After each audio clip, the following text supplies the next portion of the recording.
Hello and good morning everyone. I welcome you all at Eduverse News Analysis. Today is 23rd May 2023 and we are going to discuss important news and articles from The Hindu newspaper. So let's see what important news we got today to discuss. Before starting the video, for PDF join Telegram channel Eduverse News Analysis. Link आपको description box में provided है. Make sure video को last तक देखें so that सारी important news आपके यहाँ पर कवर हो. तो चलिए स्टार्ट करते हैं और देखते हैं आज हमें क्या क्या डिस्कस करना है. Now first news is fresh violence puts Manipur on edge. अब देखिए मणिपुर में कंटिन्यूसली यहाँ पर हमने देखा था जब से मीती कम्युनिटी के यहाँ से क्या होता है वायलेंस स्टार्ट होता है उसके बाद थोड़ा सा यहाँ पे आपको राहत देखने को मिलती है. बट फिर से यहाँ पर मणिपुर के जो इम्फाल मणिपुर का जो कैपिटल है क्या है इम्फाल, वहाँ पर हमें एक फ्रेश वायलेंस यहाँ पे आउटब्रेक उसका देखने को मिलता है. क्यों होता है ये? हम यहाँ पर देखते हैं कि जो रोड साइड वेंडर्स होते हैं मोस्टली यहाँ पे विमेंस को उन्हें ये कहा गया कि आप ये जो प्लेस है इसको वैकेट करिए, खाली करिए. तो इसी के चलते यहाँ पर अराउंड 10 सुबह से ही यहाँ पर क्या होने लगा, जो डिस्ट्रिक्ट है इम्फाल का वहाँ पर न्यू चेकन एरिया इम्फाल डिस्ट्रिक्ट है वहाँ पर क्या देखने को मिलता है फ्रेश आउटब्रेक ऑफ वायलेंस यहाँ पर देखने को मिलता है. ओके, अभी ये जो वायलेंस है ये जो आउटब्रेक हुआ था वायलेंस का इसको भी आर्मी और पैरामिलिट्री पर्सनल्स ने इसे जो सिचुएशन है उसे अभी अंडर कंट्रोल कर लिया. बट स्टिल हमें यहाँ पे देखिए पहले संडे को यहाँ पे ऐसा वायलेंस देखने को मिला था, उसके बाद हमें तुरंत ही बाद मंडे को भी ये वायलेंस यहाँ पर फेस करने को मिलता है. ओके, तो अभी भी जो मणिपुर में सिचुएशन है वो कैसी है, सही नहीं है.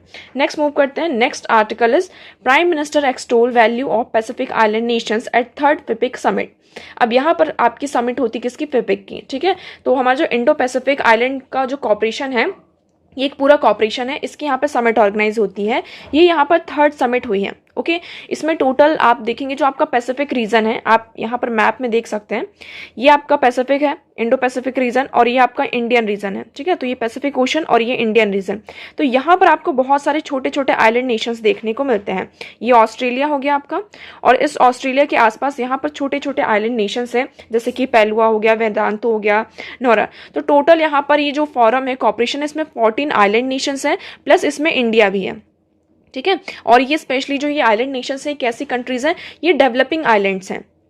तो यहाँ पर बात की जा रही किसकी, ये डेवलपिंग कंट्रीज है, डेवलपिंग आइलैंड है. अब यहाँ पे जो समिट हुई तो इसमें ये कहा गया है कि सबसे ज़्यादा हमें क्या जरूरत है कि देखिए small island nations of the Pacific oceans are in fact large ocean state said prime minister Narendra Modi Monday, highlighting the importance of the 14 members of the forum for Indian Pacific island cooperation. ठीक है, तो यहाँ पर क्या करते हैं, जो ये पैसिफिक ओशन के जो आइलैंड्स हैं ये बहुत ही इंपॉर्टेंट रोल प्ले करते हैं. बट उन्हें क्या करने पड़ रहे हैं, बहुत सारे जो चैलेंजेस है वो फेस करने पड़ रहे हैं, और उन चैलेंजेस को एड्रेस करने के लिए हमें एक लीडर की जरूरत है. आप ऐसा कह सकते हैं कि उन्होंने कहा कि जैसे कि ये एक तरीके से किस में आ जाता है, आपका साउथ रीजन आ जाता है. तो जो ग्लोबल साउथ की हम बात करते हैं तो ये ज़्यादातर आपकी क्या है, आइलैंड नेशंस हैं, और आइलैंड नेशंस कैसे हैं, डेवलपिंग नेशंस हैं. तो यहाँ पर इनको बहुत सारे इंपैक्ट देखने को मिलते हैं. पहला इंपैक्ट आप देख सकते हैं क्लाइमेट चेंज के कारण इनमें बहुत सारी प्रॉब्लम्स को फेस करनी पड़ती है.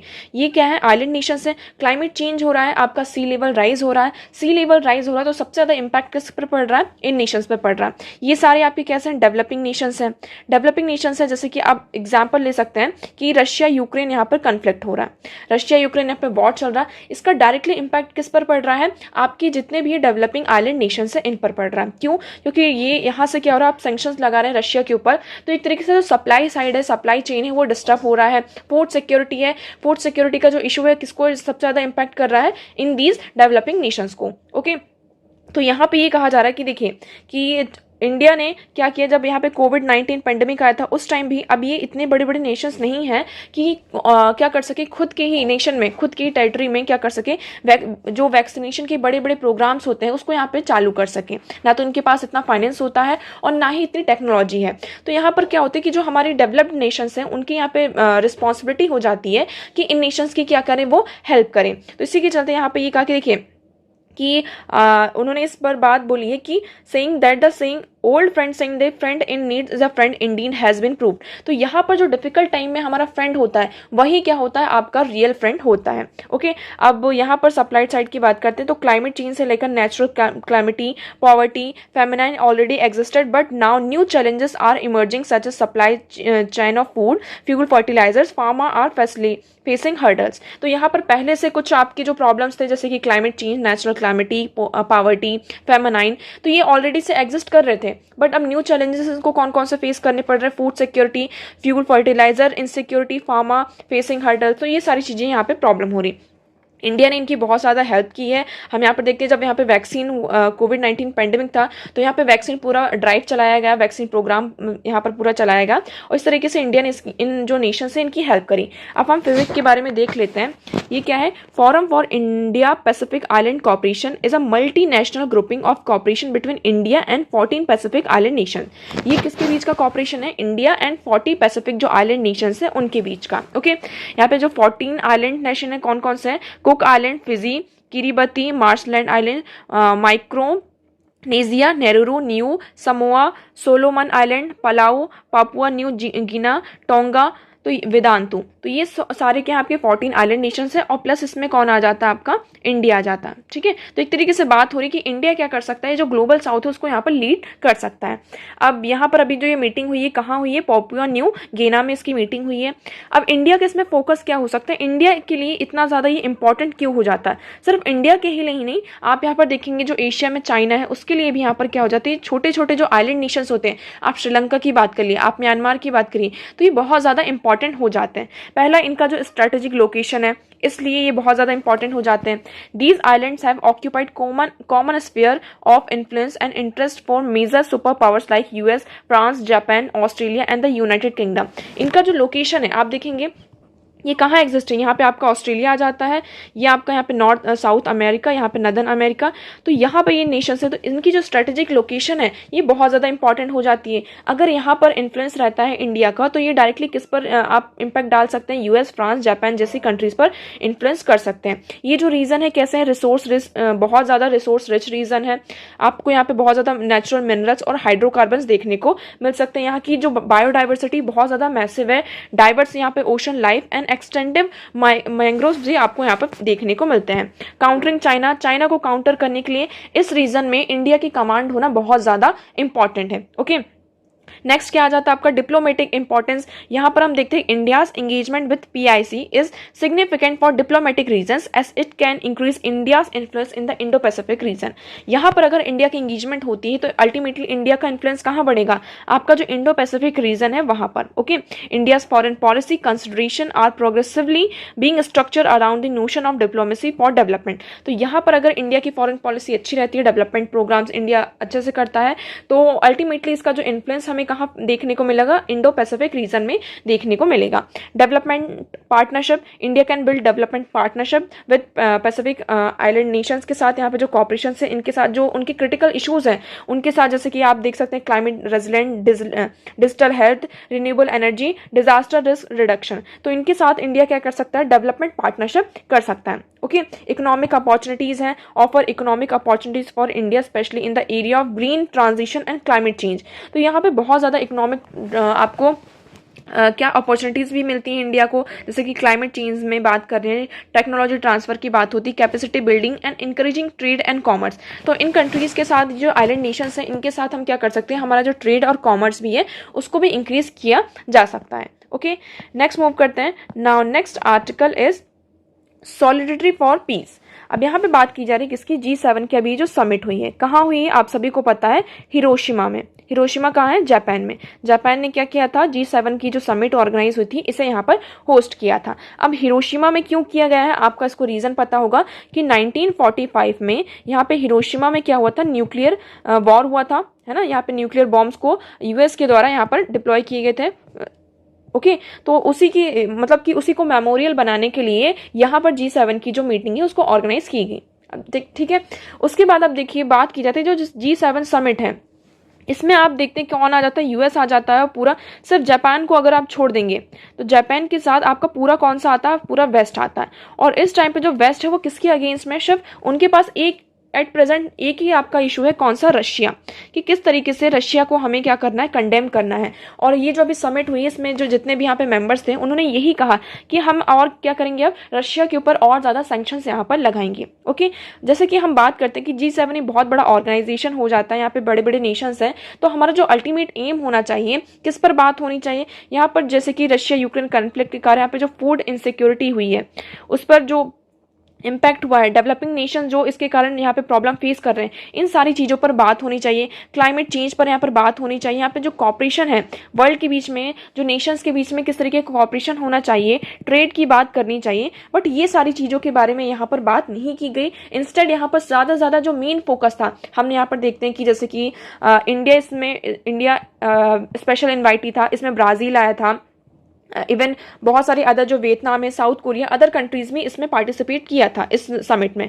बट यहाँ पर जो हमारा एक अल्टीमेट जो क्रक्स निकल कर आता है कि ये जो बड़े बड़े ऑर्गेनाइजेशन है, आप यहाँ पर देखेंगे ये जो सारे जो नेशंस है कैसे वेस्ट नेशंस हैं, फाइनेंस की बेसिस पे अगर आप देखेंगे सारे डेवलप्ड नेशन है। ओके, तो इनके पास पैसा तो बहुत है, बट ये अगर हम बात करते हैं कि इश्यूज जो है हमारे, जो इस टाइम पे ग्लोबल इश्यूज हैं, तो उनको यहाँ पर चैलेंज करने के लिए, उनको यहाँ पर सॉल्व करने के लिए कोई भी अल्टीमेट यहाँ पर स्टेप नहीं लिया गया है। तो आप यहाँ पर देखेंगे, देखिए, if the G7 grouping wishes to broaden its prism, it must recognise that it is grossly unraptured sensitivity of the world today, while members together represent more than half of the world net wealth।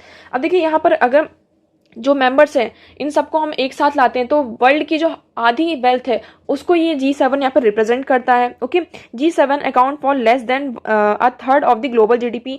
ये जो G7 है global GDP का कितना 1/3 यहाँ पर represent करता है। Apart from Japan, G7 membership comprises essentially euro American world view. अगर हम जापान को साइड में रख दें तो आपका जो G7 है इसका जो व्यू है कैसा है, यूरो अमेरिकन वर्ल्ड व्यू आपको यहाँ पर आता है। ठीक है, तो यहाँ पर not discussing expanding there view, तो यहाँ पर G7 को क्या करना होगा, उनका जो व्यू है उसको एक्सपेंड करना होगा। अब G7 से हमारा कुछ भी ऐसा कुछ निकल कर नहीं आया। अब सारी नज़र किस पर है, G20 की समिट पर है कि G20 से हम यहाँ पे उम्मीद रखते हैं कि कुछ नया यहाँ पर निकल कर आएगा। जो वर्ल्ड यहाँ पे बिगर चैलेंजेस इस टाइम पर फेस कर रहा है तो इसके कुछ यहाँ पर रिजल्ट्स निकल कर आएंगे।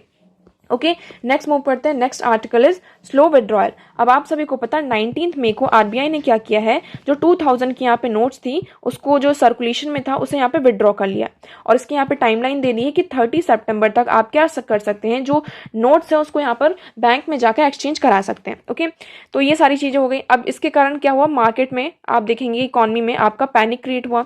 लोग यहाँ पर अब इवन पेट्रोल पंप में जा रहे हैं तो 2000 का नोट दे रहे हैं, अब कहीं से कुछ भी मार्केट में जा रहे हैं तो वो क्या कर रहे हैं, अब 2000 जो नोट्स है उसका यूज ज्यादा से ज्यादा कर रहे हैं।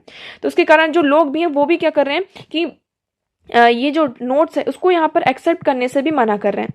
क्यों? क्योंकि अब देखिए अल्टीमेटली क्या होने वाला, बंद होने वाला, सर्कुलेशन से यहाँ पे हटने वाला है, तो लोग यहाँ पर क्या कर रहे हैं, उस चीज को, ये जो करेंसी है उसको यहाँ पे एक्सेप्ट नहीं कर रहे हैं। ओके, अब देखिए इसमें एक चीज और आती कि अभी कुछ कल ही हमने देखा था कि एसबीआई ने यहाँ पे क्या इशू किया है।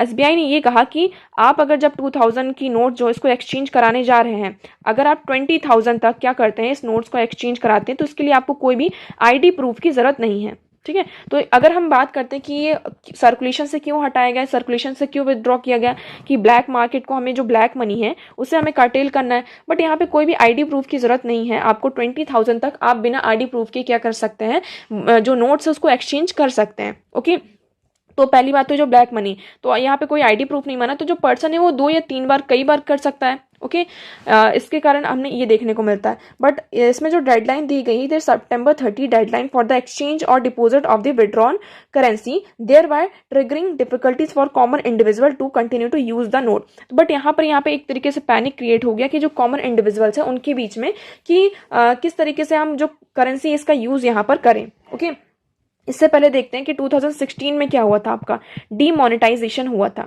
डीमोनेटाइजेशन यहाँ पर आपके 500 के और 1000 के जो नोट्स थे उसको यहाँ पर एक तरीके से क्या कर दिया गया था, बंद कर दिया था, और आपके यहाँ पे न्यू करेंसी आई थी। इसी के चलते आपके 500 के न्यू नोट्स आए थे और 2000 की जो न्यू करेंसी है इसको यहाँ पर लेकर आया गया था।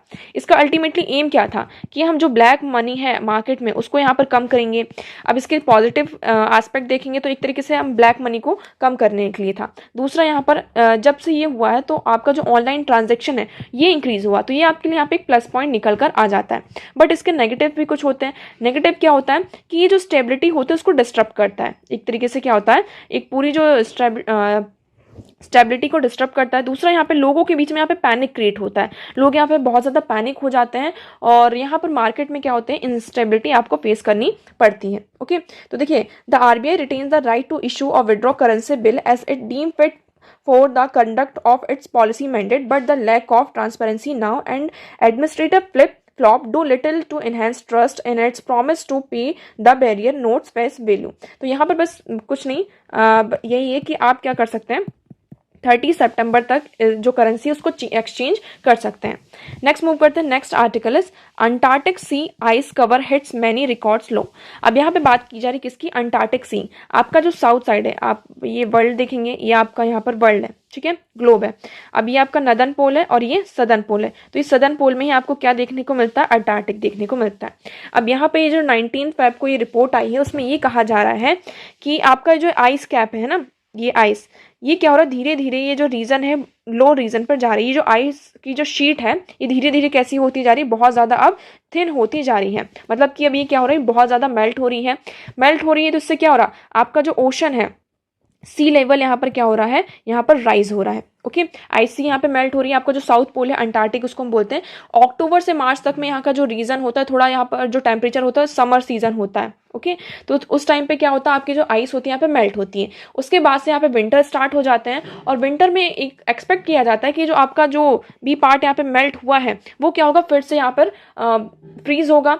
तो हम यहाँ पे क्या देखने को मिल रहा है कि 1980s में यहाँ पर जो कवरेज थी, ये देखिए ये वाइट वाला जो पार्ट है ये सी था, इसको यहाँ पे इंक्रीज होना चाहिए। ये जो कवरेज होना था जब विंटर सीजन आया था, तो इसको यहाँ पर इंक्रीज होना चाहिए और ज़्यादा इसको बढ़ना चाहिए।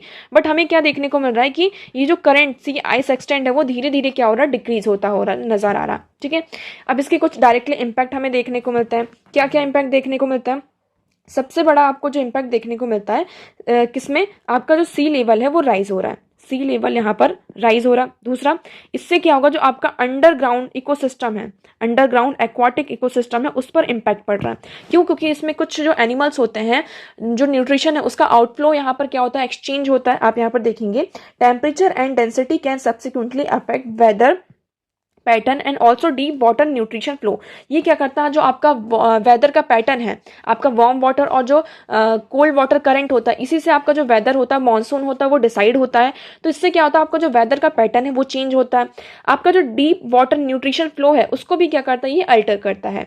Beyond the under water nutrition, algae that feed small crustaceans like krill which feed whales, sea penguins and other birds और found growing on the sea ice. अब यहाँ पर जो आप देखते हैं कि आपका जो एल्गी है, जो स्मॉल यहाँ पे क्रेटेशियस एनिमल्स होते हैं, उनको यहाँ पे फीड करने के लिए काम आता है। बट अंडर वाटर ये होते हैं, बट इसका जो डायरेक्टली इम्पैक्ट इसके कारण हमें यहाँ पर देखने को मिलता है। तो diminishing sea ice means the less food is available to support the Antarctic food chain. तो यहाँ पे एक तरीके से क्या हो रहा है, ये जो आइस सी है ये सारे कहाँ ग्रो करते हैं, यहाँ पर होते हैं।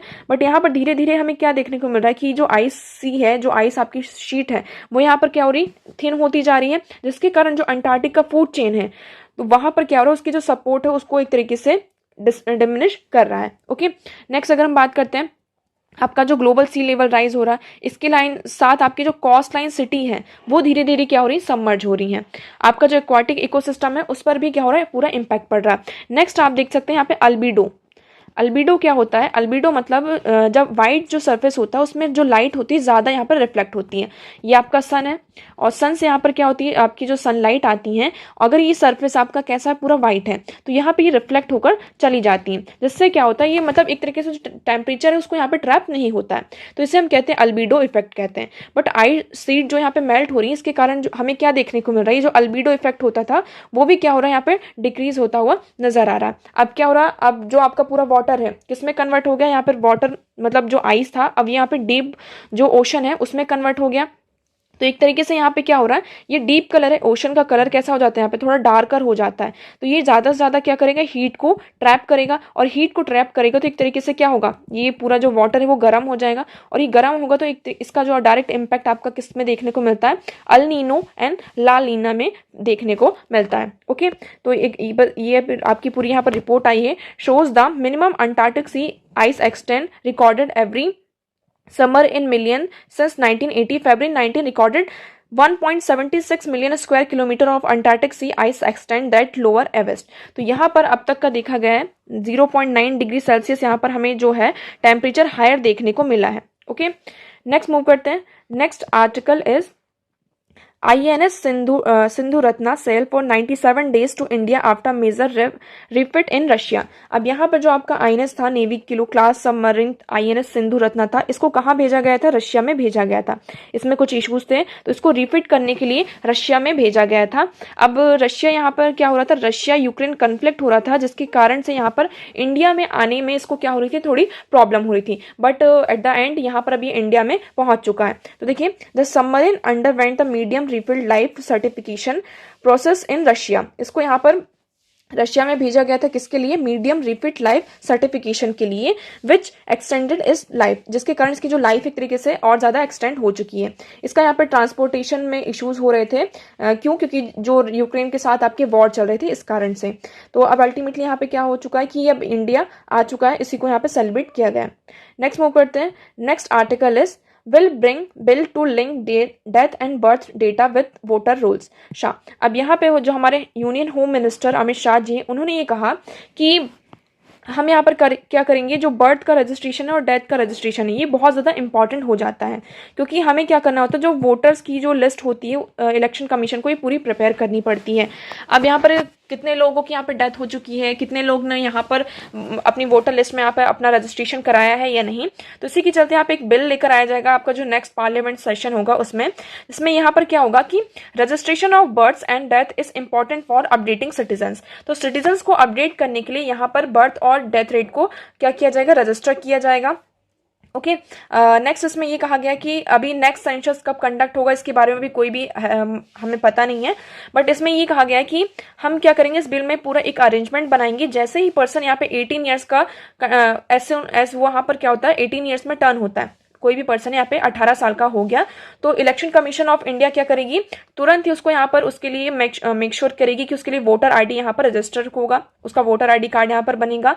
और वहां पर जैसे कि किसी भी पर्सन की यहाँ पे डेथ होती है, ठीक है, किसी भी पर्सन की यहाँ पे डेथ होती है, तो वहां पर क्या होगा, 15 डेज का नोटिस भेजा जाएगा उनकी फैमिली को, और यहाँ पर 15 डेज के बाद वोटर लिस्ट है, उस पर्टिकुलर जो पर्सन है उसका नाम यहाँ पर रिमूव कर दिया जाएगा। ओके, तो इससे आपको पता चलेगा कि आपकी कंट्री में देखो एक सिटीजन्स का आपको एक पूरा डेटा भी मिल जाएगा कि यहाँ पे कितने बर्थ हो रहे हैं, कितनी यहाँ पे डेथ हो रही हैं, और जो वोटर लिस्ट है उसमें भी पता चल जाएगा कि आपके पास यहाँ पे कितने वोटर्स यहाँ पर अवेलेबल हैं। ओके, नेक्स्ट मूव करते हैं। Next article is education ministry holds meet on Parakh aimed at unifying 60 school boards. अब यहाँ पे परख क्या है? परख एक्चुअली यहाँ पर एक असेसमेंट प्रोग्राम है, किसके द्वारा ये चलाया जाता है? एक NCERT के द्वारा इसको किया जाता है। कि मतलब जैसे कि आपके यहाँ पे NCERT के थ्रू वेरियस यहाँ पे बोर्ड्स होते हैं, NCERT की नहीं, मतलब वेरियस यहाँ पे बोर्ड्स होते हैं, और उन बोर्ड्स का जो आपका एग्जाम पैटर्न होता है, सिलेबस होता है, सारी चीज़ें अलग अलग होती हैं। तो हर एक आप बोर्ड में देखते हैं, हर एक स्टेट में देखते हैं, सबका जो असेसमेंट पैटर्न होता है वो अलग अलग होता है। तो यहाँ पर NCERT ने ये कहा कि हम क्या करते हैं, एक परख लेकर आते हैं। इसका एम क्या होगा कि जितने भी यहाँ पर बोर्ड्स हैं वेरियस स्कूल्स में और यूनियन टेरिटरीज में, उन बोर्ड्स को हम क्या करेंगे, एक तरीके से यूनिफाई कर देंगे, और उनको उनका जो असेसमेंट है उसको एक ही रखेंगे। क्योंकि क्या होता है, जैसे कि आपका MP बोर्ड के हैं, आपका यहाँ पे CBSE बोर्ड होता है, यहाँ पे झारखंड बोर्ड होता है, यहाँ पे यूपी बोर्ड होता है, आपका बिहार बोर्ड होता है। तो सभी आप देखते हैं कि हर एक स्टेट का जो सिलेबस होता है वो अलग अलग होता है, सबका यहाँ पे जो असेसमेंट होता है ना, आपका एग्जाम पैटर्न किस तरीके से मार्किंग दी जा रही है, किस तरीके से आपका यहाँ पे एग्जाम होता है, पेपर आपका कैसा होता है, क्वेश्चन पेपर कैसा होता है, तो इसका जो असेसमेंट पूरा पैटर्न होता है वो अलग अलग होता है। तो उसको हम यूनिफाई करने की बात कर रहे हैं। क्यों? क्योंकि स्कूल में तो ठीक है, बट हायर एजुकेशन में इसका डायरेक्टली इम्पैक्ट देखने को मिलता है। अगर एक बच्चा यहाँ पे CBSE स्कूल से आता है, दूसरा यहाँ पर यूपी बोर्ड से आता है, या फिर MP बोर्ड से आता है, झारखंड बोर्ड से आता है, उनका असेसमेंट पैटर्न अलग है। तो यहाँ पर हायर एजुकेशन में तो देखिए आपको ये देखने को नहीं मिलता कि आप किस बोर्ड से आ रहे हैं, बट आप यहाँ पर ये देखते हैं कि आप 12th पास हैं, यहाँ पर 10th पास हैं, और आप यहाँ पर हायर एजुकेशन में आ चुके हैं। तो इससे डायरेक्टली इम्पैक्ट पड़ता है किसकी? बच्चों की कैपेसिटी पर, है ना, बच्चों की यहाँ पर जो बिल्डिंग है उस पर यहाँ पर इम्पैक्ट पड़ता है। इसलिए यहाँ पर जो एजुकेशन मिनिस्ट्री है उन्होंने दिल्ली में ये वर्कशॉप को ऑर्गेनाइज किया है, जिसमें उन्होंने ये टारगेट लिया है कि हम क्या करेंगे, जितने भी यहाँ पे स्कूल बोर्ड्स हैं उनको एक तरीके से यूनिफाई करेंगे और परख यहाँ पर लेकर आएंगे, जिससे कि यहाँ पर क्या होगा कि aiming unify the network of 60 school examination board of various states and UTs under one umbrella. Okay, तो यहाँ पर जो असेसमेंट है उसको यूनिफाई करने की बात की गई, मतलब कि किस सारे बच्चों का, सारे जो बोर्ड्स हैं जितने भी बोर्ड्स हैं यूटीज में होते हैं, तो किस तरीके से एग्जाम देना है, किस तरीके से मार्किंग करनी है, उसका एक ही पूरा पैटर्न होगा। इससे क्या होगा कि आपका जो हायर एजुकेशन है उस पर कोई भी इम्पैक्ट देखने को ना मिले। ओके, नेक्स्ट मूव करते हैं। Next article is US science security pact with Papua New Guinea amid competition with China. अब यहाँ पे यूएस ने क्या किया है, एक पैक्ट साइन किया किसके साथ, पापुआ न्यू गिनी के साथ on Monday as a compete with China for influence in Pacific region. तो चाइना से कम्पीट करने के लिए यहाँ पर पैसिफिक रीजन, मतलब जो आपका पैसिफिक ओशन है वहाँ का जो रीजन है उसको इन्फ्लुएंस करने के लिए यूएस ने क्या किया है, न्यू गिनी से यहाँ पर एक पैक्ट साइन किया है। ओके, तो देखिए इस पैक्ट का बात करते हैं। तो location just north of Australia make it strategically significant. It was the site of first battle during World War II, and with a population of nearly 10 million people, it's the most populous Pacific island nation. जो यहाँ पे गीना की बात करते हैं, यहाँ पे island nation, यहाँ पर आपका ऑस्ट्रेलिया आ जाता है और यहाँ पर आपका हो जाता है आपका न्यू गिनी। ठीक है, तो यहाँ पे जो पापुआ न्यू गिनी है इसकी जो पॉपुलेशन है कितनी है, यहाँ पे 10 मिलियन पीपल है। वर्ल्ड वॉर सेकेंड के टाइम पर हम देखते हैं कि बहुत ही इंपॉर्टेंट स्ट्रेटेजिक लोकेशन यहाँ पर फेस कर रहा था। ठीक है, तो यहाँ पर ये नेशन बहुत ज़्यादा इंपॉर्टेंट हो जाता है, इसलिए यहाँ पे यूएस ने क्या किया है, चाइना को काउंटर करने के लिए, चाइना को कम्पीट करने के लिए इसके साथ यहाँ पर पैक्ट साइन किया है। इसमें यहाँ पे उन्होंने कहा कि ये क्या करेंगे, यहाँ पर सिक्योरिटी कॉपरेशन को इंप्रूव करेंगे, enhance the capacity of New Guinea defence force and increase regional stability. तो यहाँ पर सिक्योरिटी कॉपरेशन होगा, यूएस सिक्योरिटी कॉपरेशन प्रोवाइड करेगा, यहाँ का जो डिफेंस फोर्स है गिनी का और रीजनल स्टेबिलिटी है उसको यहाँ पे इंक्रीज किया जाएगा। ओके, इसी के चलते जो अदर आइलैंड नेशंस हैं वो यहाँ पे गिनी से एक तरीके से कह सकते हैं कि अपसेट हैं। ओके, क्योंकि pact is mutually beneficial and secures our national interest, but the arrangement spark student protest in second large city Lae and many the Pacific are concern about the increasing militarization in the region. अब other जो nations है वो यहाँ पर इतने ज़्यादा concern इसलिए क्योंकि इस रीजन में क्या होगा, ज़्यादा से ज़्यादा मिलिटराइजेशन होगा, जिसके कारण इस रीजन में जो सिक्योरिटी के कंसर्न है अदर नेशंस के लिए वो यहाँ पर इंक्रीज होते हैं। ओके, नेक्स्ट मूव करते हैं। नाउ नेक्स्ट आर्टिकल इज, ये आपका साइंस से रिलेटेड यहाँ पर एक आर्टिकल आया है, the marine organism with a surprising wiring of neurons. यहाँ पर किसकी बात की जा रही है, किसकी, कॉम्ब जेली की। कॉम्ब जेली कैसे होते हैं, आप इसकी एक बार पिक्चर देख सकते हैं, यहाँ भी आप देख सकते हैं कॉम्ब जेली है। आपकी जो नेचुरल जेली फिश होती है वो अलग होती है, ये कॉम्ब जेली है। ठीक है, ये एकदम ग्लास की तरह आपको यहाँ पे देखने को मिलेगी, ये ऐसी होती है। यहाँ पर ये इसमें कुछ नई चीजें पता चली हैं कि इसको हम क्या बोलते हैं, एक तरीके से जेनोफोरम भी कहते हैं इसको, जेनोफोरा, ये इनकी फ्लोरा होती है, comprise of phylum of marine invertebrates commonly known as comb jellies that inhibit sea water world wide. ये आपको सी में देखने को मिलती हैं। They are notably for group of cilia they use for swimming. इनकी देखिए, अदर हम जेलीफिश की बात करते हैं तो उनके पास क्या होते हैं, मसल्स होते हैं। ठीक है, मसल्स होती हैं स्विमिंग करने के लिए, बट ये जो कॉम्ब जेलीज है ये किसका यूज करती हैं, इनकी सीलिया होती है, इनका यूज करती हैं। They are the largest animal to swim with the help of cilia. ये यहाँ पर आपकी होती हैं लार्जेस्ट एनिमल होती हैं जो सीलिया की हेल्प से क्या करती हैं, यहाँ पर स्विम करती हैं। अब यहाँ पे इंपॉर्टेंट क्या हो जाता है कि ये जेलीफिश जो होती है इनका जो ये इसमें न्यूरॉन सिस्टम होता है। पहली बात तो ये आपका जो पूरा नर्व सिस्टम होता है, जो आप इन्वर्टिब्रेट्स होते हैं उनमें पूरा आपका ये नर्व सिस्टम होता है। अब इसमें यहाँ पर इसमें एक इंपॉर्टेंट बात ये पता चलती है, आपका जो न्यूरॉन सिस्टम होता है, नर्व सिस्टम होता है, आपके यहाँ पे नर्व्स होती हैं, आप यहाँ पर देखेंगे ये हमारी होती हैं इस तरीके से नर्व्स होती हैं। यहाँ पर एक जो नर्व्स होती है दूसरी नर्व से इस तरीके से अटैच होती है, ये आपकी दूसरी नर्व्स हो जाती है। यहाँ पर जब एक नर्व दूसरी नर्व से यहाँ पर अटैच होती है, यहाँ पर ज्वाइन होती है, तो ये किसके थ्रू होती है, सिनेप्सिस होता है इनके बीच में। क्या होता है, सिनेप्सिस होता है। बट ये जो कॉम्ब जेली है ये किसके थ्रू होती हैं, यहाँ पर एक लेयर पाई जाती है किसकी, साइटोप्लाज्म की, उससे क्या होती है, ये कनेक्ट होती हैं, इंटरकनेक्टेड होती हैं। तो इनमें सेंट्रिकल नेटवर्क होता है, यहाँ पे कोई भी सिनेप्सिस नहीं होता है। तो आप देखेंगे कि new study that they wanted to see how a single nerve net neuron could make connection with other nerve net neurons. When a microscopic image of different nerves net together, they were taken completely by surprise. अब यहाँ पे actually क्या देखने को मिलता है कि जो synapses between the nerves net neuron, but we just couldn't find them. यहाँ पर जब माइक्रोस्कोप से देखा गया तो यहाँ पर जो दो नर्व्स हैं वो एक दूसरे से यहाँ पे अटैच थी, बट अटैच थी इनके बीच में कोई भी स्नैप्सिस नहीं पाया गया। यहाँ पे क्या पाया गया है कि neuron outside the nerves net connected through the स्टेडिपिडेट they found optical connection but the 5 neuron within the nerve net seem to be all interconnected. तो यहाँ पर वो कनेक्टेड तो थी, जैसे कि आपका ये एक नर्व आ गई, ये दूसरी नर्व आ गई, ये तीसरी नर्व आ गई, ये कनेक्टेड तो थी, बट यहाँ पर कोई भी सिनेप्सिस नहीं था। वो यहाँ पर किससे कनेक्टेड थी? एक आपके यहाँ पे एक आपका जो साइटोप्लाज्म एक झिल्ली टाइप की होती है, उससे यहाँ पर ये कनेक्टेड थी। ठीक है, तो यहाँ पे ये पूरी चीज। अब यहाँ पे वाई, अब इसमें बात की जा रही है कि वाई ज़ाइनोफोरा, ज़ाइनोफोरा की यहाँ पे क्यों लिया गया कि in an ironic twist the study again demonstrate the usefulness of more advance microscopy technique to show that the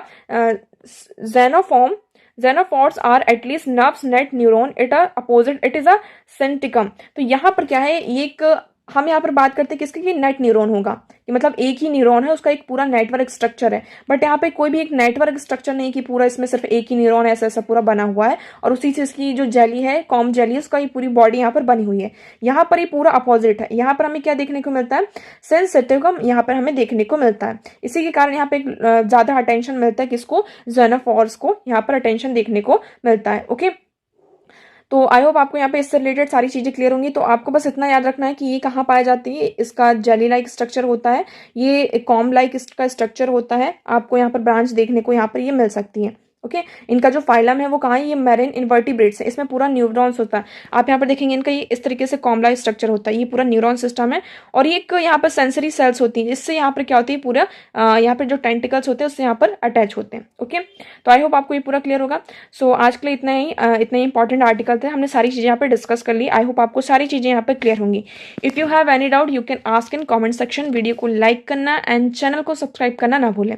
so that's for all today. Thank you so much for discussion.